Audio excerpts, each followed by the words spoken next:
Hello विद्यार्थी मित्रों, मैं आप सभी का बहुत आभारी हूँ। आप यहाँ उपस्थित हैं और मुझे आपसे आरोग्य के विषय में बात करने का थोड़ा समय मिलता है। आपसे इस बात के लिए क्षमा चाहता हूँ कि बहुत अच्छे से मराठी भाषा नहीं बोल पाता, इसलिए हिंदी मराठी मिलाकर बात करूँगा। मेरी बात आपको ठीक से समझ में आएगी, ऐसा मेरा विश्वास है। हम सब अपने भारत में रहने वाले नागरिक आज अपने जीवन में बहुत ज़्यादा दुखी हैं, तो अपने आरोग्य के लिए, अपनी चिकित्सा के लिए। संपूर्ण भारत देश में 110 कोटि नागरिक रहते हैं। हमारा भारत की जो लोक संख्या है वो 110 कोटि की है। इस 110 कोटि की लोक संख्या में सबसे जास्ती लोक संख्या शेतकरी नागरिकों की है, काश्तकार। 77 कोटि शेतकरी नागरिक इस देश में और बाकी लगभग 30 से 33 कोटि नागरिक शहर में रहते हैं। शहर और गांव में रहने वाले जो नागरिक हैं, इनको अपने जीवन में तरह तरह के रोग उत्पन्न होते हैं और उन रोगों की चिकित्सा के लिए वो अपने जीवन में सबसे ज्यादा पैसा खर्च करते हैं। हमारे अपने जीवन के जो रोग हैं, जिनकी चिकित्सा में हम पैसा खर्च करते हैं, मैं उसके बारे में एक बार भारत सरकार को एक पत्र लिखा था। भारत सरकार का आरोग्य खाता है, उसके एक मंत्री हैं, आरोग्य मंत्री भारत देश के। उनको मैंने प्रश्न पूछा कि 110 कोटि भारतीय नागरिक हैं, इसमें कितने कोटि नागरिक स्वस्थ हैं? तो उन्होंने कहा कि स्वस्थ नागरिक भारत में अभी नहीं है, जास्ती से जास्ती नागरिक अस्वस्थ हैं, रोग है उनको। तो क्या क्या रोग है? तो उन्होंने बताया कि लगभग भारत में 10 कोटि नागरिक हैं जिनको डायबिटीज माने मधुमेह, शक्कर का रोग। उसमें से 7.5 कोटि नागरिक तो ऐसे हैं जिनको बहुत भयंकर है और लगभग 2.5 कोटि नागरिक ऐसे हैं जिनको अभी शुरू हुआ है। ऐसे 10 कोटि नागरिकों को डायबिटीज है। 12 कोटि नागरिक भारत में ऐसे हैं, स्त्री पुरुष, जिनको दमा है, अस्थमा और टीबी, ट्यूबरकुलोसिस। फिर लगभग भारत में 10-12 कोटि नागरिक ऐसे हैं जिनको संधिवात है, घुटने का दर्द है, कमर का दर्द है, कंधे का दर्द है, संधिवात से परेशान। फिर भारत देश में लगभग 5 से 6 कोटि नागरिक हैं जिनको पेट की समस्या है, जैसे मूल व्याध है, बवासीर है, भगंदर है, अपच है, कोष्ठबद्धता है, ऐसी बीमारियां। लगभग 10 से 12 कोटि नागरिकों को आंखों के रोग हैं, या तो उनको कम दिखाई देता है या बिल्कुल नहीं दिखाई देता है, या तो मोतियाबिंद आ गया, या तो काला पानी हो गया, ग्लूकोमा हो गया, ऐसी बीमारियां। और इन सब बीमारियों के लिए हर दिन खर्चा लगता है। अगर आपको डायबिटीज है, शक्कर का रोग है और आप किसी भी डॉक्टर से इलाज कराएं तो कम से कम तो साल का खर्च 6-7 हजार रुपए हो जाता है। महीने का खर्च 500 से 600 रुपए आता है, क्योंकि डॉक्टर वो एक इंजेक्शन लगाने के लिए बोलता है, इंसुलिन इंजेक्शन। तो रोज लगाओ तो ठीक रहोगे, नहीं तो कुछ भी हो सकता है। और डॉक्टर बोलता जीवन पर्यंत उसको लगाना है। तो जीवन पर्यंत आपको 5-6 हजार रुपए साल का खर्चा हो गया। अब अगर आप 10 साल इलाज कराएंगे तो 60-70 हजार रुपए गया आपका।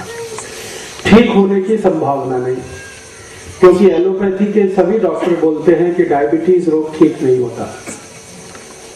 ऐसे ही दमा है, अस्थमा है, उसके बारे में सभी डॉक्टर बोलते हैं कि ये बीमारी ऐसी है जो दम निकलने के बाद ही जाती है। माने आपकी मृत्यु हो जाए तो बीमारी ठीक हो जाती है, ऐसा डॉक्टर बोलते हैं दमा के बारे में।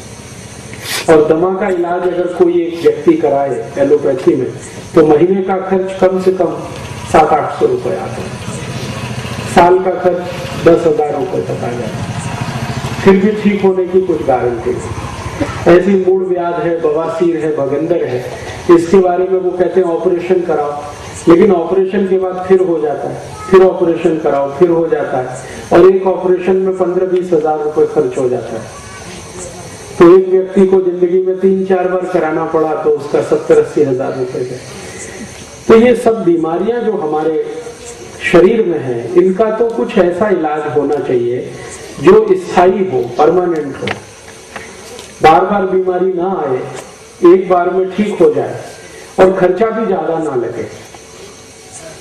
क्योंकि ये जो खर्चे वाली बीमारियां हैं, अगर इनको हम ठीक करने के लिए परेशान रहे तो जिंदगी कर्जे में डूब जाती है। मैंने बहुत सारे शेतकरी नागरिकों को देखा है कि उनके ऊपर बहुत सारा कर्ज है, सिर्फ इसलिए कि बीमारी के लिए, चिकित्सा करने के लिए उन्होंने कर्ज लिया है।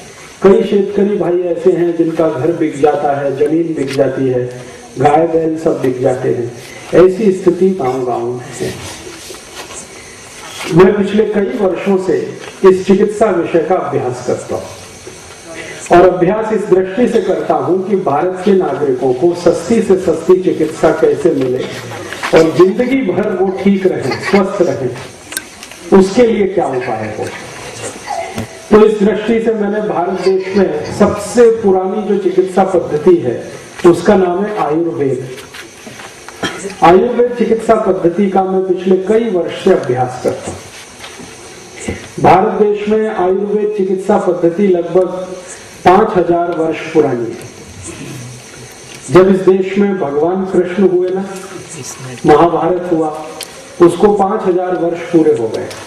वो समय से आयुर्वेद चलता है। और कई जगह तो हमारे पुराने शास्त्रों में है कि रामचंद्र जी के जमाने में भी आयुर्वेद था, क्योंकि राम जी के भाई थे लक्ष्मण, उनको मूर्छा आई थी रावण के साथ युद्ध करने में, तो उनकी चिकित्सा संजीवनी नाम की एक बूटी से हुई थी। वो संजीवनी आयुर्वेद की औषधि है। तो अगर राम जी के बारे में बात करते हैं और उस समय का सोचते हैं तो रामचंद्र जी को हुए 5,13,000 वर्ष हो गए। इसका अर्थ यह है कि 5,13,000 वर्ष पहले भी आयुर्वेद चिकित्सा थी। और भगवान श्री राम की जो सेना थी उसमें एक आयुर्वेद के चिकित्सक थे, उनका नाम था सुषेण, वैद्य थे वो। तो रावण के साथ युद्ध होता था तो रात्रि को जो वैद्य थे वो सबकी चिकित्सा करते थे। किसी को तीर लगा, किसी को भाला लगा, किसी को कुछ लगा, चोट लगी तो उसकी चिकित्सा करते थे। इसका माने भगवान श्री राम के समय में भी आयुर्वेद था। मैं कहना ये चाहता हूं कि आयुर्वेद चिकित्सा पद्धति लाखों वर्ष पुरानी है। और अगर कोई चिकित्सा पद्धति लाखों वर्ष पुरानी है तो इसका अर्थ यह है कि उसमें सच्चाई है, उसमें ताकत है। नहीं तो इतने साल कोई चिकित्सा पद्धति चल नहीं सकती। अभी जो आधुनिक चिकित्सा पद्धति है, अंग्रेजी चिकित्सा पद्धति जिसको हम एलोपैथी कहते हैं, ये मुश्किल से 200-250 वर्ष पुरानी है। 250 साल पहले ये शुरू हुई है। और अभी से ही इतनी तकलीफ उसमें आ रही है कि डॉक्टर खुद परेशान है। उनकी परेशानी क्या है? रोज एक नई दवा आती है और रोज एक नया रोग आता है। जितनी दवाएं आती हैं उतने नए नए रोग आते हैं, और कई बार दवाएं फेल हो जाती हैं, रोगी ठीक नहीं हो पाते। हमने कभी नहीं सुना ऐसा एक रोग इस साल आया, चिकनगुनिया। सुना चिकनगुनिया? मैंने कभी सुना नहीं जिंदगी में चिकनगुनिया, लेकिन आ गया। और इस चिकनगुनिया में इतना तकलीफ हुई है, लाखों लोग इसमें परेशान हुए और हजारों लोग तो बेचारे मर गए, क्योंकि इसकी औषधि नहीं है डॉक्टरों के पास। तो ऐसे नए नए रोग आते रहते हैं, नई नई चिकित्सा करते रहते हैं, फिर दवाएं आती हैं, फिर रोग आते हैं। तो मैं जब ये चिकित्सा विषय का अभ्यास करता था तो मुझे पता चला कि ये जो एलोपैथी चिकित्सा है, आधुनिक चिकित्सा है, इसमें क्या होता है कि दवाएं जो है ना वही रोग पैदा करती है। आप जो गोली खाते हैं ना, वो गोली आपको एक रोग में से निकालती है, दूसरे में फंसा देती है। ऐसी दवाएं हैं। जैसे आपका रक्त दबाव जास्ती है, माने ब्लड प्रेशर हाई है, बीपी, उसकी आप गोली खाओगे और लगातार खाओगे तो थोड़े दिन में आपको हृदय घात हो जाएगा, हार्ट अटैक आ जाएगा। क्योंकि उसकी जो गोली आप खा रहे हो, उस गोली की विशेषता है कि वो हृदयघात लाती है। ऐसे ही कभी आपका सिर दर्द होता है, धोखे दुखना, उसमें आप कोई गोली खाते हो, एस्पिरिन, डिस्पिरिन, तो ये गोली सिर दर्द तो खत्म करती है, लेकिन ब्रेन हेमरेज हो जाता है, मस्तिष्क में खून की नस फट जाती है उसी गोली से। ऐसे ही आपको अगर ज्वर आया, ताव आया, ताव, मलेरिया आ गया या तो टाइफाइड हो गया, तो आपको डॉक्टर एक औषधि लिखता है पैरासीटामोल। पैरासीटामोल आप खाओगे तो ताप तो चला जाएगा, लेकिन आपका जो किडनी है और लीवर है, यकृत है, वो खलास हो जाएगा।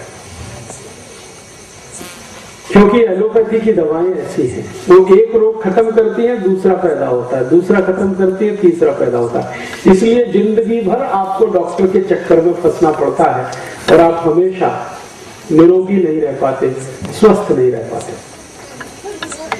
इसके विपरीत जो आयुर्वेद चिकित्सा पद्धति है, उसमें एक सूत्र है, बहुत सुंदर सूत्र है, वो आपने शायद सुना होगा। आयुर्वेद चिकित्सा पद्धति पूरी संस्कृत भाषा में लिखी गई है। तो उसमें एक सूत्र है, सर्वे भवन्तु सुखिनः, सर्वे सन्तु निरामया, सर्वे भद्राणि पश्यन्तु, मा कश्चित् दुःख भाग् भवेत्। सब सुखी हो, सब निरोगी हो, किसी को कोई दुख ना हो, इसके लिए आयुर्वेद चिकित्सा पद्धति। सब सुखी हो, शरीर से निरोगी होंगे तो सुखी होंगे।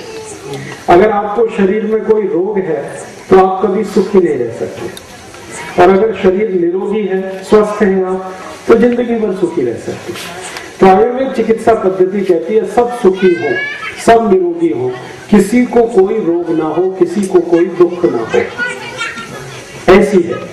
तो जब मैंने इसका अभ्यास किया तो मैंने सोचा कि यह चिकित्सा पद्धति का सूत्र है सर्वे भवन्तु सुखिनः, माने सब सुखी हो, तो इसमें जरूर कोई सच्चाई है, कोई ताकतवर बात है। तो इसलिए मैंने उसका अभ्यास किया। अभ्यास करते करते करते करते मुझे ये समझ में आया कि भारत में आयुर्वेद चिकित्सा पद्धति की मदद से आप जिंदगी भर निरोगी रह सकते हैं, बिना रोग के आपका जीवन चल सकता है। बस उसमें कुछ नियम का पालन करना है, जिसको आप मराठी में कह सकते हैं पथ्य का पालन करना है। अगर आप अपनी जिंदगी में कुछ पथ्य का पालन करने का संकल्प ले लें तो जीवन पर्यंत आपको औषधि की जरूरत नहीं है, डॉक्टर की आवश्यकता नहीं है। वो जो पथ्य है ना, वही दुनिया में सबसे बड़ी औषधि। तो हम हमारे जीवन को अगर सुखी रखना चाहते हैं, निरोगी रखना चाहते हैं, कोई रोग हमको ना हो, तो कुछ पथ्य पालन करना है। मैं आज आपको ऐसे ही कुछ पथ्य के बारे में जानकारी देने आया। अगर आप आज से ही उसका पालन शुरू करेंगे तो आपके शरीर के 50% रोग बिना किसी औषधि के 1 महीने में निकल जाएंगे। और अगर आपने वो पथ्य पालन 2 महीने किया तो 80% रोग बिना किसी औषधि के चले जाएंगे। और जो 3 महीने किया तो सभी रोग आपके शरीर से चले जाएंगे। फिर आप बोलेंगे 3 महीने के बाद क्या करना? 3 महीने के बाद जो पथ्य आपने शुरू किया है उसको आगे भी चालू रखना, तो दोबारा कोई रोग नहीं आएंगे।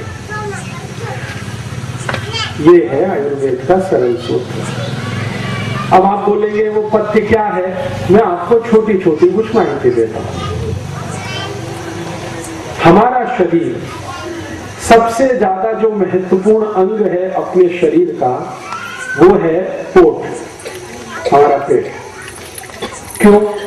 जो कुछ भी हम खाते हैं वो सब पोट में जाता है। खाते हम किस लिए हैं? शरीर को ऊर्जा मिले, ताकत मिले, इसके लिए खाते। तो इसका अर्थ ये हुआ कि जो कुछ भी हम खाते हैं वो सभी शरीर में ताकत के लिए, ऊर्जा के लिए उपयोग होता है। अगर खाया हुआ आपका सब कुछ पच गया तो वो ऊर्जा में और ताकत में बदल जाता है, और जो नहीं पचा तो वो सड़ता है, और अगर वो सड़ गया तो फिर जहर में बदलता है, और वो जहर जो है शरीर के अंग अंग में इकट्ठा हो जाता है, रक्त में मिल जाता है, फिर इकट्ठा हो जाता है, और वही जहर है जो तरह तरह के रोग उत्पन्न करता है। तो इसका महत्व ये है समझने का कि जो कुछ हम खा रहे हैं वो पूरा पचना चाहिए, ठीक से पचना चाहिए।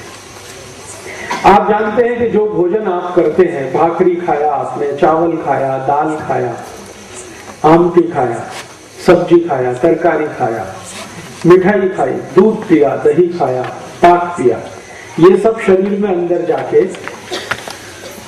5 तत्वों में बदलता है। जो कुछ भी आप खाते हैं, सबसे पहले खाया हुआ जो कुछ भी आपने खाया है वो पेस्ट में बदलता है। पेस्ट क्या होता है? ठोस और द्रव, उसके बीच का एक तंत्र है जिसको पेस्ट कहते हैं। तो कुछ खाया हुआ है तो वो अंदर जाके जलेगा। पहले जठर एक स्थान होता है पेट में, वहां पर अग्नि जलती है, उसको हम आयुर्वेद में जठराग्नि कहते हैं। तो जैसे ही आप कुछ खाते हैं अग्नि जलती है, अग्नि उसको पचाती है, और वो पचने के बाद फिर 5 तत्वों में बदलता है। मांस, मज्जा, रक्त, वीर्य और मल।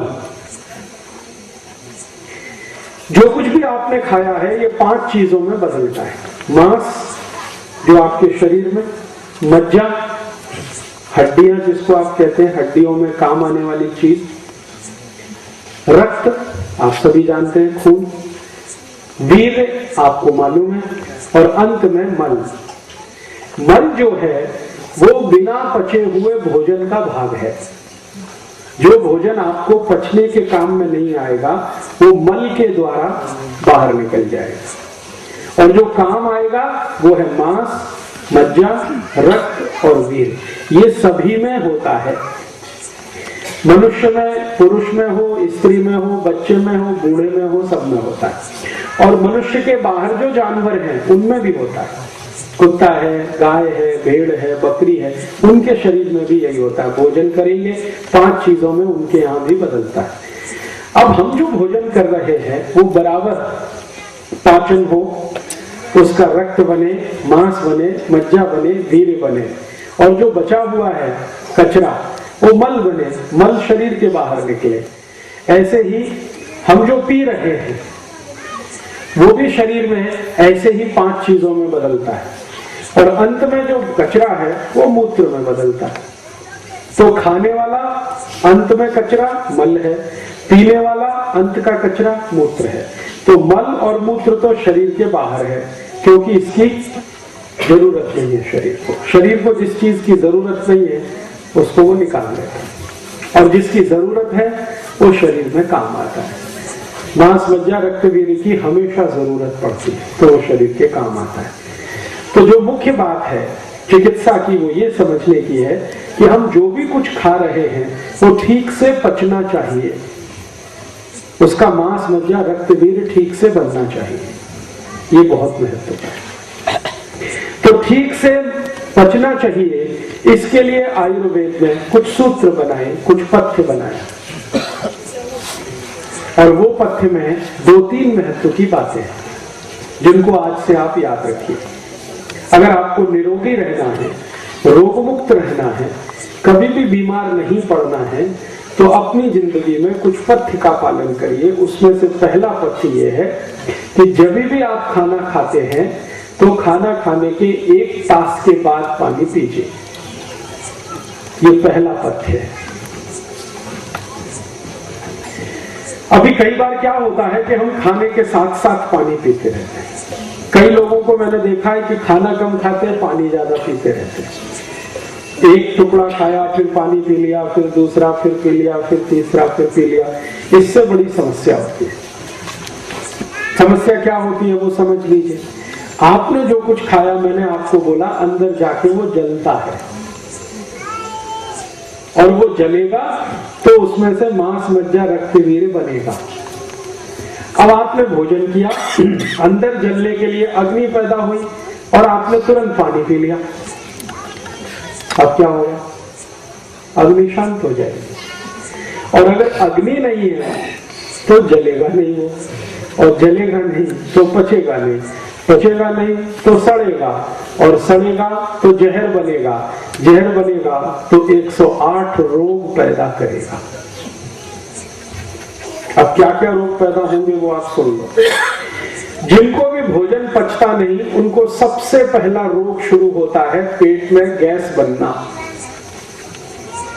ये जो गैस बनती है ना, ये इसका लक्षण है कि आपको भोजन पच नहीं रहा, ये पहला लक्षण है। दूसरा, अगर आपने उसको ठीक नहीं किया गैस बनना, तो धीरे धीरे ये गैस जलन करती है, फिर आग पड़ती है, पेट में आग पड़ेगी, छाती में आग पड़ेगी। फिर भी आपने उसको ठीक नहीं किया तो वो थोड़े दिन के बाद जहां गैस बनती है ना, वहां घाव बन जाता है, अल्सर कहते हैं उसको। फिर भी आपने ठीक नहीं किया तो वो घाव और बड़ा हो जाता है, फिर उसको पेप्टिक अल्सर कहते हैं।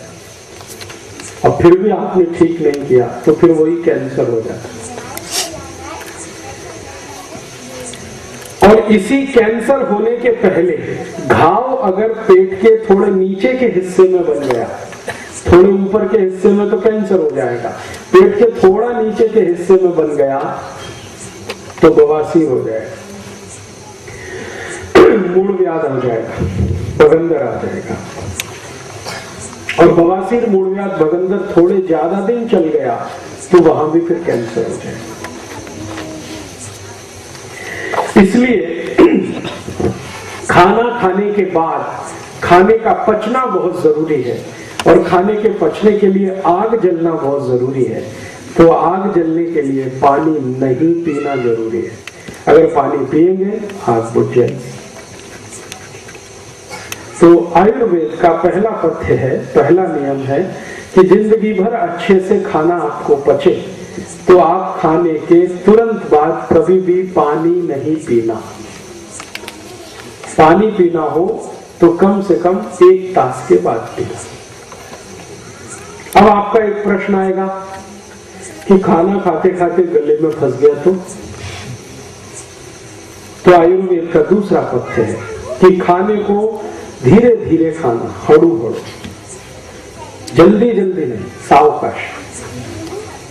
जल्दी जल्दी खाएंगे गले में फंसेगा, धीरे धीरे खाएंगे, चबा चबा के खाएंगे, आराम से जाएगा।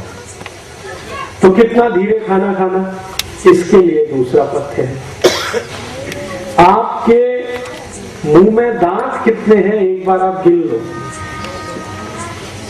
किसी को 32 होंगे, किसी को 30 होंगे, किसी को 28 होंगे, कोई को 26 भी होंगे।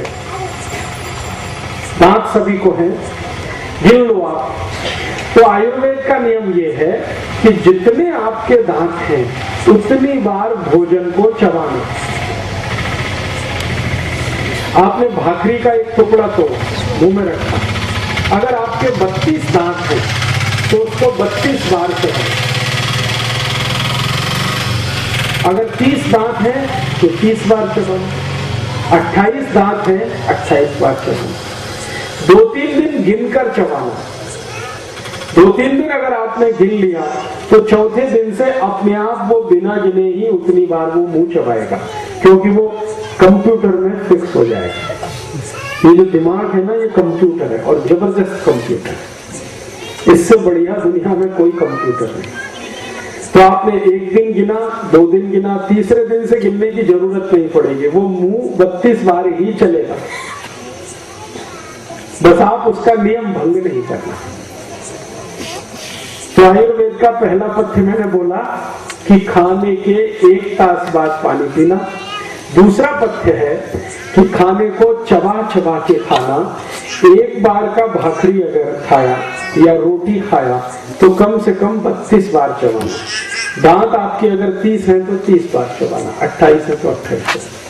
तो अगर आप अच्छे से चबाएंगे तो सारा खाना आसानी से नीचे जाएगा, पानी पीने की जरूरत नहीं पड़ेगी। ठीक है। फिर आप कहेंगे जी खाने के बाद कुछ तो पीना चाहिए। तो आयुर्वेद ने कहा है कि हाँ कुछ पी सकते हैं, लेकिन क्या पीना है? पानी नहीं पी सकते। खाने के बाद अगर पीना हो तो ताक पीना, दूध पीना, शेरडी का रस पी सकते हैं, मौसमी का रस पी सकते हैं, आम का रस पी सकते हैं, नींबू का रस पी सकते हैं, पानी नहीं पीना। अब आप कहेंगे ये तो बड़ा विचित्र है आयुर्वेद, ताक पीने की बात किया है और पानी पीने को मना करते। ताक में तो पानी ही है ना, है कि नहीं? दही तो थोड़ा होता है, दही से ज्यादा तो पानी होता है, तो सादा पानी पीने का आयुर्वेद मना करता है, फिर ताक पीने का क्यों? कारण उसका ये है, पानी की एक विशेषता है। पानी के बारे में आपने सुना होगा, महसूस भी किया होगा कि पानी को जिस चीज में मिलाओ वैसा ही हो जाता है। उसका जो गुण है ना, तो जिस चीज में मिलाओ वैसे ही हो जाता है। अगर दूध में पानी को मिला दिया तो पानी का गुण दूध का हो जाता है। दही में पानी मिला दिया और ताक बना दिया तो पानी का गुण दही का हो जाता है। शेरडी के रस में पानी मिला दिया तो उसका गुण शेरडी के रस वाला हो जाता है। मौसमी के रस में मिला दिया तो मौसमी का गुण हो जाता है। तो पानी को जिसमें मिलाओ पानी वैसे ही हो जाता है। आपने वो गीत सुना है, पानी रे पानी तेरा रंग कैसा, जिसमें मिला दो लगे उसके जैसा। तो आपने ताक में मिलाया है, माने दही में मिलाया, तो फिर वो पानी नहीं रहा, वो दही हो गया। दूध में मिलाया तो पानी नहीं रहा, दूध हो गया। शेरडी के रस में मिलाया तो पानी नहीं रहा, शेरडी का रस हो गया। तो पानी को दही में मिला के ताक बना के पी लो, पानी को दूध में मिला के दूध पी लो, शेरडी के रस में मिला के शेरडी का रस पी लो। भोजन के बाद पानी मत पियो, 1 तास तक, 1 तास बाद पियो। ठीक है, समझ में आया? अभी 2 सूत्र हो गए, मैं फिर से दोहराता हूं ताकि याद हो जाए। पहला सूत्र है भोजन के 1 तास के बाद पानी पीना। दूसरा सूत्र मैंने बताया कि भोजन को चबा चबा के खाना। ठीक है, और भोजन के बाद अगर पीना है कुछ तो ताक पीना है, दूध पीना है या रस पीना है। अब आप ये पूछ सकते हैं ताक कभी पीना, दूध कभी पीना, रस कभी पीना, तीनों का समय अलग अलग है। आयुर्वेद में हर चीज के खाने का समय है। ताक का समय है दोपहर के भोजन में, मध्याह्न भोजन जो आप करते हैं, दोपहरी भोजन वो ताक, संध्याकाळी दूध और सकाळी रस। सकाळी जो जेवण किया आपने, ब्रेकफास्ट जिसको आप कहते हैं, नाश्ता कहते हैं, उसमें फल का रस पीना, शेरडी का रस, नींबू का रस, संतरे का रस, मौसमी का रस, अनार का रस, दाड़िम का रस, टमाटर का रस, गाजर का रस, जो भी फल का रस है वो सवेरे पीना है, नाश्ते के बाद। दोपहर को जो भोजन किया, दोपहरी भोजन आपका है, उसके बाद हमेशा ताक पीना है दही का, और रात्रि भोजन जो है आपका, उसके बाद दूध पीना। याद रहेगा? सकाळी जेवण नंतर रस, ज्यूस, दुपारी भोजन नंतर ताक, रात्रि भोजन नंतर दूध। बस ये नियम है। तो पहला नियम हुआ भोजन के 1 तास बाद पानी पीना। दूसरा नियम हुआ भोजन को चबा चबा के खाना, इतनी बार चबाना जितने हमारे दांत हैं। तीसरी बात हो गई कि भोजन के 1 तास बाद पानी तो पीना है, लेकिन भोजन के तुरंत बाद अगर कुछ पीना हो तो सकाळी जेवण नंतर ज्यूस, दुपारी जेवण नंतर ताक, रात्रि जेवण नंतर दूध। आगे चले, समझ में आया? अब आगे चले। आगे का जो पथ्य है, सूत्र है, वो क्या है? आगे का पथ्य और सूत्र ये है कि जो आप पानी पिएंगे भोजन के 1 तास बाद, वो पानी कैसे पीना, वो बहुत महत्वपूर्ण है। अभी हमने देखा है कि पानी कैसे पीते हैं, एक लोटा भरा गट गट गट गट गट गट उतार दिया। ये सबसे खराब पद्धति है पानी पीने की। गट गट गट गट पानी पीना बहुत खराब है। इससे क्या होता है, सबसे खराब एक रोग होता है, ये घुटने, यहाँ दर्द होता है, एड़ी में दर्द, फिर ये दर्द, फिर ये, फिर ऊपर बढ़ता ही चला जाता है। जो लोग लोटा गट गट गट गट पानी पीते हैं, सबको ये पाँव दिखता है। तो पानी ये अच्छा तरीका नहीं है पीने का, पद्धति अच्छी है। फिर पानी कैसे पीना? पानी पीने की पद्धति है जैसे गर्म दूध पीते हैं। गर्म दूध कैसे पीते हैं? एक एक घूट घूट घूट। चाय कैसे पीते हैं? चाय घूट घूट घूट। तो जैसे गर्म चाय पीते हैं, गर्म दूध पीते हैं, एक घूट पिया, फिर दूसरा घूट, फिर तीसरा घूट, ऐसे पानी पीना है। और अगर आपने ये पद्धति समझ ली पानी पीने की, तो जिंदगी भर आपको कोई त्रास नहीं होगा। क्यों नहीं होगा वो जान लो आप। पानी को घूट घूट पीने का जरूरत इसलिए है कि हमारा जो मुंह है ना, इसमें सतत लार बनती है। लार समझते? हाँ, मुंह में सतत लार बनती है, 24 तास बनती है। जब हम सो जाते हैं तो थोड़ी कम बनती है, और जब हम काम में रहते हैं तो जास्ती बनती है। ये जो लार है, ये दुनिया की सबसे अच्छी औषधि है। टैक्स फ्री, कॉस्ट फ्री, फोकट फ्री। हाँ, आपने कभी देखा है कुत्ते को चोट लग जाती है, गाय को चोट लग जाती है, वो क्या करते हैं? जीभ से चाटते हैं और ठीक हो जाती है। क्योंकि गाय की जीभ पर जो लार है, कुत्ते की जीभ पर जो लार है, वो औषधि है। तो आप बोलेंगे क्या मनुष्य भी चाट के ठीक कर सकता है? बिल्कुल कर सकता है। आपको अगर कहीं चोट लग गई है, आप भी चाट लो तो ठीक हो जाएगा, 2-3 दिन में बिल्कुल ठीक हो जाएगा। बशर्ते कि उसकी शर्त है कि आप तंबाकू ना खाएं, गुटखा ना खाएं, बीड़ी ना पिए, शराब ना पिए। गाय को देखा तंबाकू खाते हुए? देखा? कुत्ते को देखा गुटखा खाते हुए? गाय, बैल, भैंस, कुत्ते को देखा दारू पीते हुए? गटागट नहीं ना। कोई जानवर तंबाकू नहीं खाता, क्योंकि उसको अक्ल है कि तंबाकू खाने की चीज नहीं। ये मनुष्य जो है वो तंबाकू खाता भी है और दूसरे को भी खिलाता है। मनुष्य जानवर से भी ज्यादा मूर्ख है। कुत्ते में भी इतनी अकल है जितनी आदमी में नहीं है।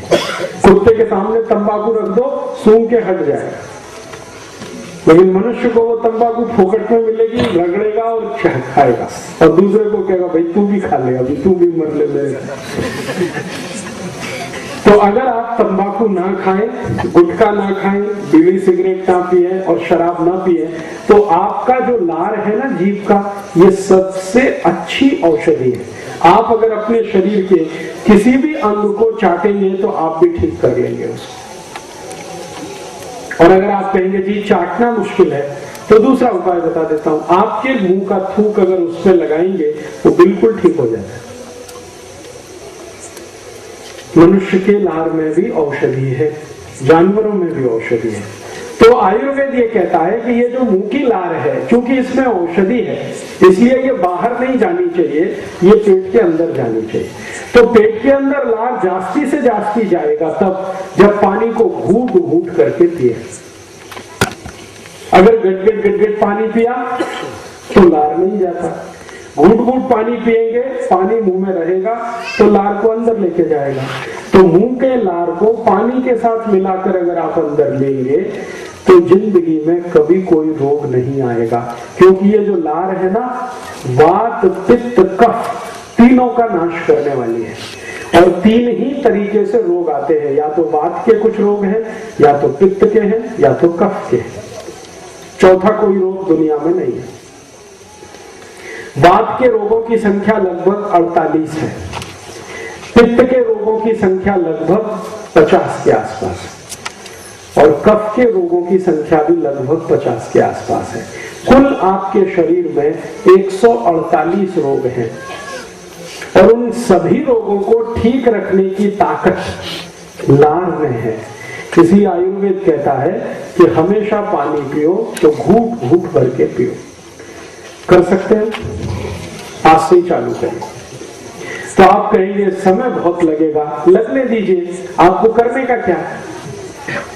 मान लो आपने गट पानी पी के समय बचा लिया, तो वो समय का क्या करेंगे आप?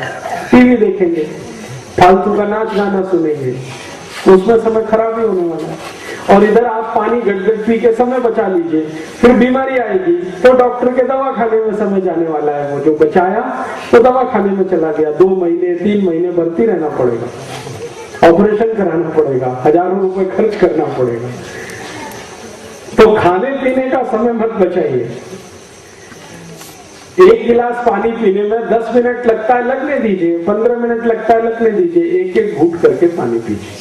ये पानी पीने का तरीका है, ठीक है।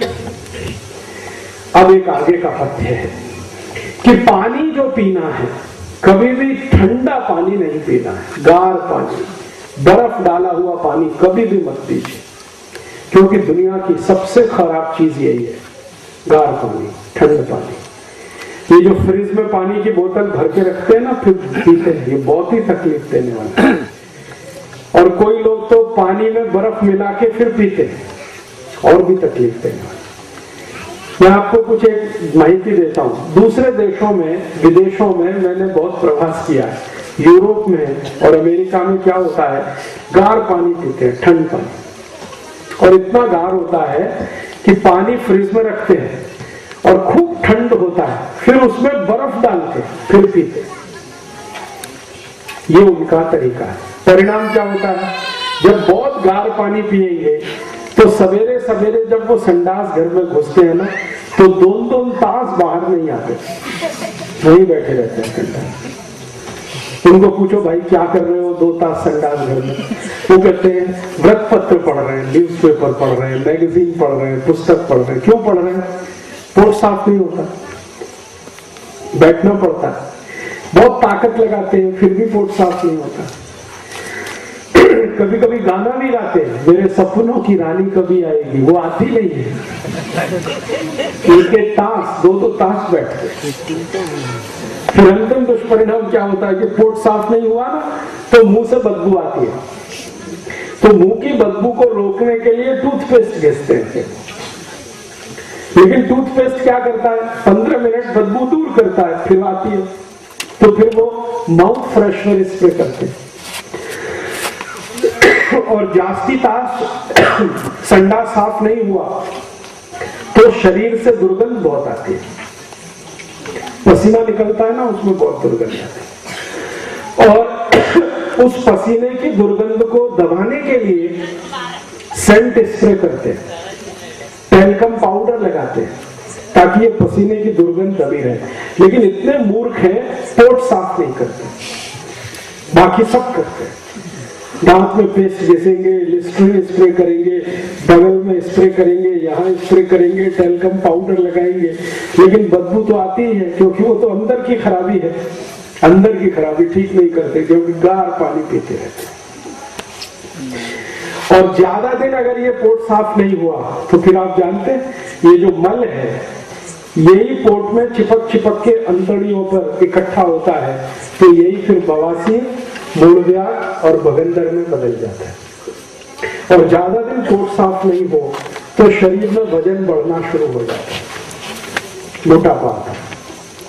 और आप कभी अमेरिका जाएंगे तो अमेरिका में 27 कोटि की लोक संख्या है और लगभग 14 से 15 कोटि लोग भयंकर मोटे हैं। इतने मोटे हैं कि 8वीं 10वीं कक्षा में पढ़ने वाला विद्यार्थी 140 किलो का, 150 किलो, हाथी का बच्चा। हाँ, और उनका जो क्लासरूम होता है ना, उसमें दरवाजा बहुत चौड़ा होता है, क्योंकि छोटे दरवाजे में निकल ही नहीं सकता, इतना मोटा है। फिर वो मोटापा जब ज्यादा हो जाता है ना, तो गंभीर रोग होता है, हृदयघात हो गया, हार्ट अटैक आ गया। अमेरिका में हर साल लाखों नागरिक हृदयघात से मरते हैं, और वो मोटापे से होता है। इसलिए मेरी आपको विनती है, गार पानी कभी नहीं पीना, ठंड पानी गलती से भी नहीं पीना। तो फिर आप पूछेंगे पानी कैसा पीना? कोमट पानी पीना। अभी ठंडी का समय आ गया, नवंबर, दिसंबर, जनवरी, फरवरी, 4 महीने कोमट पानी पीना। फिर मार्च आ जाएगा, मार्च में गुड़ी पड़वा आएगी ना, तो गुड़ी पड़वा के बाद आप पानी पीना ताम्र पात्र का रखा हुआ, तांबे के भांडे में रखा हुआ, तो 3 महीने पीना। मार्च, अप्रैल, मई, मई जब आ जाएगा तभी मिट्टी के भांडे का पानी पीना, लेकिन बर्फ डाला हुआ गार पानी कभी नहीं पीना। अभी जब ठंडी का समय है, नवंबर, दिसंबर, जनवरी, फरवरी, तो कोमट पानी पीना है, थोड़ा गर्म करके पीना है। फिर उसके बाद तांबे के भांडे का पीना है 3 महीने, और बाकी 3-4 महीने जो बच गया तो मिट्टी के भांडे का पानी पीना है। गार पानी, बर्फ का पानी कभी गलती से भी नहीं पीना। अच्छा, अब आगे चलता हूं। एक और पथ्य है कि सुबह सुबह जब आप सोकर उठते हैं तो रात्रि में, मैंने आपसे कहा ना, लार तो बनती रहती है लेकिन कम होती है, लेकिन रात्रि में जो लार बनती है ये बहुत बहुत कीमती होती है, सबसे ज्यादा कीमती। तो जैसे ही सुबह आप सोकर उठे हैं तो सबसे पहले पानी पीना ताकि लार अंदर जाए। कुल्ला नहीं करना, दांत नहीं घिसना, पहले पानी पीना। अगर आपको दांत घिसना है तो रात्रि को जेवण नंतर, यदि आप सोते हैं ना तो दांत घिस के सोना, सवेरे उठ के पहले पानी पीना, उसके बाद संडास जाना, संडास से बाहर आने के बाद फिर दांत घिसना, सकत। तो इसमें क्या होगा, रात्रि को जो लार मुंह में है वो इधर उधर जमा रहती है, इधर जमा हो जाती है, इधर जमा होती है, तो फिर पानी पिएंगे, ऐसे करके पी लीजिए उसको, तो सब अंदर चली जाए। और सवेरे सवेरे उठ के ही पानी पीना है, तो कितना पानी पीना, तो इसके लिए पथ्य है कि कम से कम 3 गिलास पीना। तो आप कहेंगे ये तो बड़ा मुश्किल कहा, 3 गिलास पीना। तो इसके लिए ऐसा करिए कि आप 1 गिलास से शुरू करिए, अभ्यास करिए। कल 1 गिलास पीजिए, 2-4 दिवस 1 गिलास पीते रहिए, फिर 1 गिलास से 1.5 गिलास कर दीजिए, फिर 2-4 दिन बाद 2 गिलास कर दीजिए, फिर 2.5 गिलास कर दीजिए, फिर 15-20 दिन में 3 गिलास पीने लगे। और 3 गिलास पानी पीकर फिर आप संडास जाइए, तो संडास में बैठते ही आपका पोट साफ हो जाएगा। और मेरा एक सूत्र है, वो आप हमेशा याद रखें। कोई व्यक्ति अगर ये सोचता है कि मैं निरोगी हूं, स्वस्थ हूं, या रोगी हूं, बीमार हूं, तो इसका क्या तरीका है जांच करने का? तरीका बहुत सरल है। संडास घर में जिस व्यक्ति को जितना कम समय लगता है वो उतना ही स्वस्थ है। अगर आप संडास घर में गए, 5 मिनट के बाद बाहर आ गए, आप स्वस्थ हैं, और आधा घंटे के बाद आ रहे हैं, 30 मिनट लग गया, तो बीमार है। बढ़िया फॉर्मूला, इसमें कुछ जांचने की जरूरत नहीं है। आपको बैठते ही पोट साफ होना चाहिए, तो आप स्वस्थ हैं। और बैठ के इंतजार करना पड़ता है तो बीमारी है। और वो बीमारी अगर ठीक नहीं किया तो वही बवासीर, मूलव्याध, बगंदर, अल्सर, पेप्टिक अल्सर, कैंसर, ये सब रोगों में बदलेगी, वही बीमारी। इसलिए बैठते ही पोट साफ होना चाहिए। तो बैठते ही आपका पोट साफ होगा जो आप ये नियम का पालन करेंगे। सुबह उठते ही पहले 3 गिलास पानी पी लीजिए, घूट घूट भर के, फिर संडास के लिए जाइए, बैठते ही पोट साफ हो जाएगा। अब मैंने आपको जो पथ्य बताए हैं वो 10 हो गए, फिर से याद कराता हूं।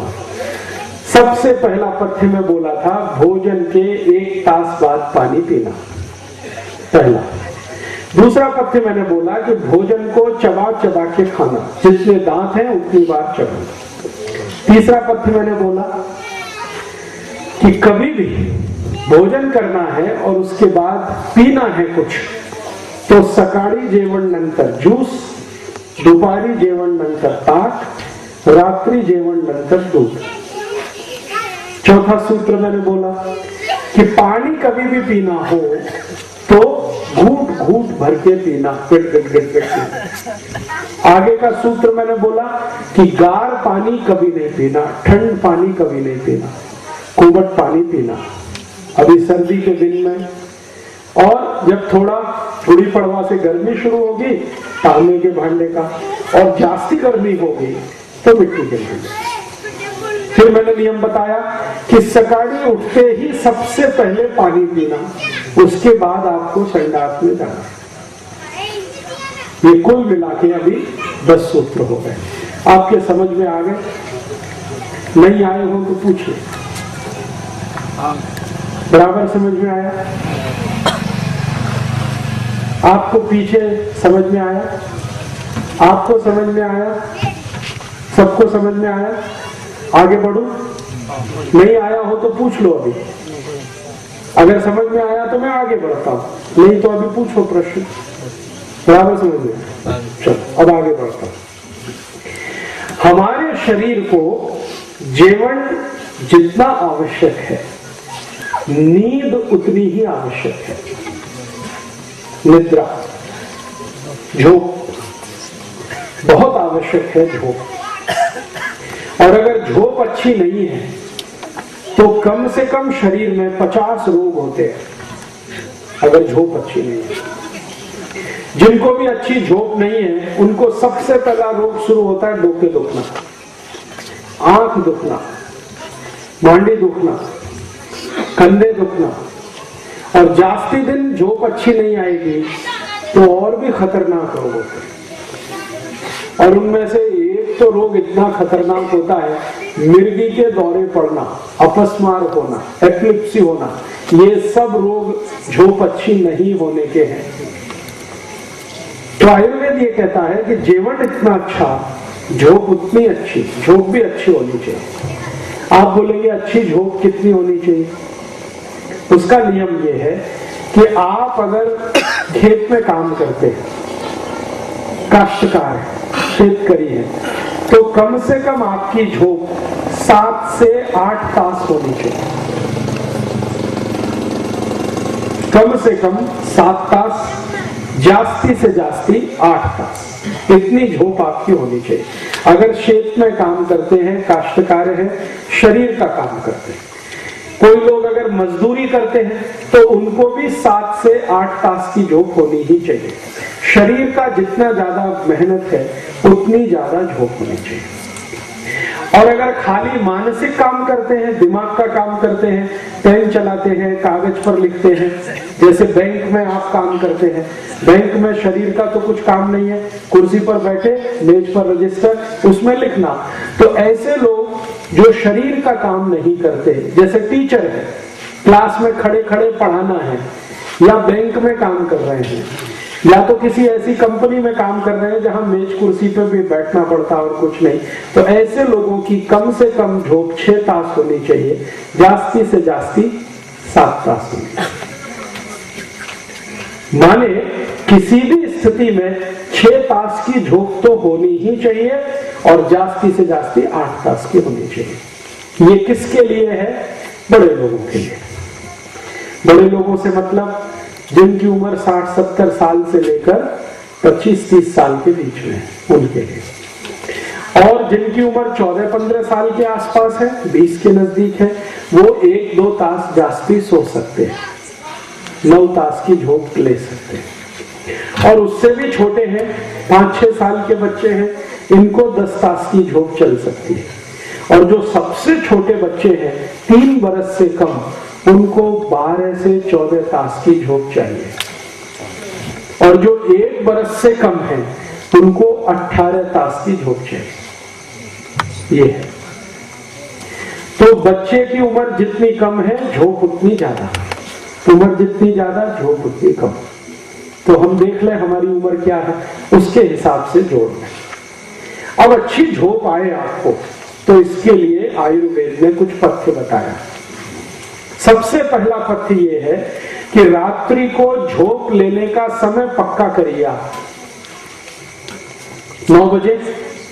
तो 9 बजे आपको सोना है तो सुबह 6 बजे उठिए, बराबर झोप पूरी हो गई। और अगर कुछ ज्यादा देर हो रही है तो 10 बजे सोइए, सुबह 7 बजे तो हर हालत में उठ जाइए। और 9 बजे के पहले सो सकते हैं 8 बजे, तो सुबह 5 बजे उठ जाइए। 7 बजे सो सकते हैं तो सुबह 4 बजे उठ जाइए। समय नक्की करिए, ये पहला सूत्र है। दूसरा नियम है, दूसरा सूत्र है कि आपको शाम को अच्छी झोंक लेने की है, तो झोंक लेने से कम 2 से 3 तास पहले आपका भोजन होना चाहिए। अगर 9 बजे झोंक लेना है तो 6 बजे आपको भोजन खाना चाहिए। 10 बजे झोंक लेनी है तो 7 बजे आपका भोजन हो जाना चाहिए। ये बहुत आवश्यक है। अगर आप ऐसा करेंगे कि 10 बजे भोजन किया और सीधे झोंकने के लिए लेट गए, तो जरूर आपको हृदय घात होगा, कोई नहीं रोक सकता। डायबिटीज भी होगा, कोई नहीं बचा सकता। आर्थराइटिस भी होगा। खाना खाते ही जो सोने के लिए जाते हैं उनको बहुत तकलीफ आती है। इसलिए आयुर्वेद का नियम यह है कि जब भी आपको सोना है 8 बजे, 9 बजे, 10 बजे आप तय करिए, उसके 3 तास पहले भोजन होना। ये है। मैं तो आपको एक सरल नियम बताता हूं कि शाम का भोजन आप उस समय कर लीजिए जब सूर्यास्त होता है। सूर्यास्त का समय जो है ना, शाम का भोजन कर लीजिए, फिर उसके 2-3 तास के बाद आप सो सकते हैं। तो ये नियम है। और दूसरा है कि आप जब सोने के लिए जाएंगे तो आपका जो सिर है और जो पांव है, इसको किस दिशा में रखना, ये बहुत महत्वपूर्ण है। तो जो सूर्य की दिशा है, सूर्य की दिशा माने पूर्व दिशा, पूर्व दिशा में हमेशा आपका सिर रहना चाहिए और पश्चिम दिशा में आपके पांव रहने चाहिए। ये है नियम।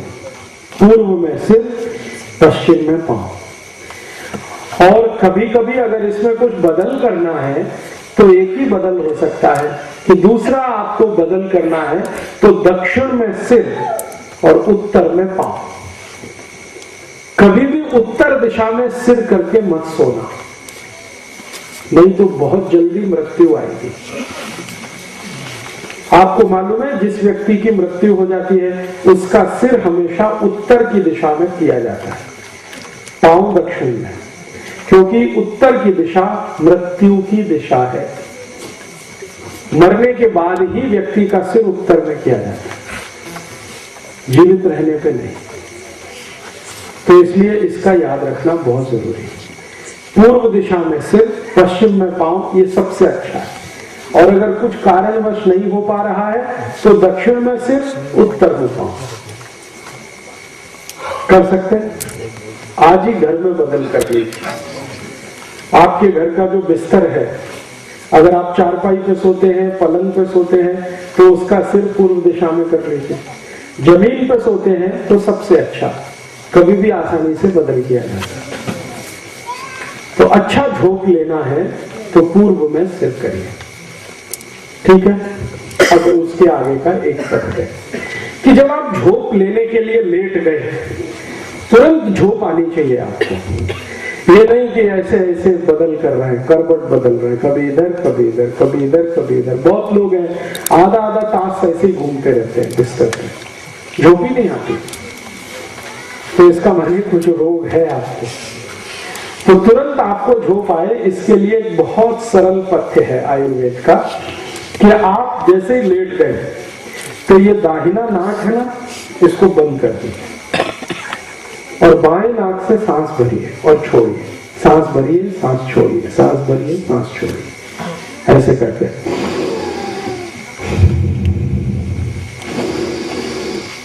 बस 2-3 मिनट अगर आपने ये करना शुरू कर दिया, बहुत अच्छी झोंक है। 2-3 मिनट इसका असर होता है। फिर सो जाइए, फिर कोई हरकत नहीं। अब आप पूछेंगे कि भाई सोने का कैसे है? सीधा सोना, पेट के बल सोना, पीठ के बल सोना, ऐसे करवट में, ऐसे करवट में। तो रात्रि को जब सोना हो तो पीठ नीचे, पेट ऊपर, ऐसे ही सोना अच्छा होता है। अच्छी झोंक उसी में आती है। दोपहर को अगर आप सोना चाहते हैं भोजन के बाद, तो हमेशा ये जो बायां हाथ है ना, लेफ्ट, क्या कहते हैं, डावा मराठी में, तो डावा बाजू आपको लेटना चाहिए दोपहर को भोजन नंतर। तो दोपहर की झोप लेनी है तो ऐसे करके लीजिए। रात्रि को दोनों हाथ फैला के सिर आसमान की तरफ, चेहरा आसमान की तरफ, पीठ के नीचे ऐसे सोना है। तो झोप अच्छी आएगी, तो झोप से होने वाले रोग कभी नहीं आएंगे। ठीक है।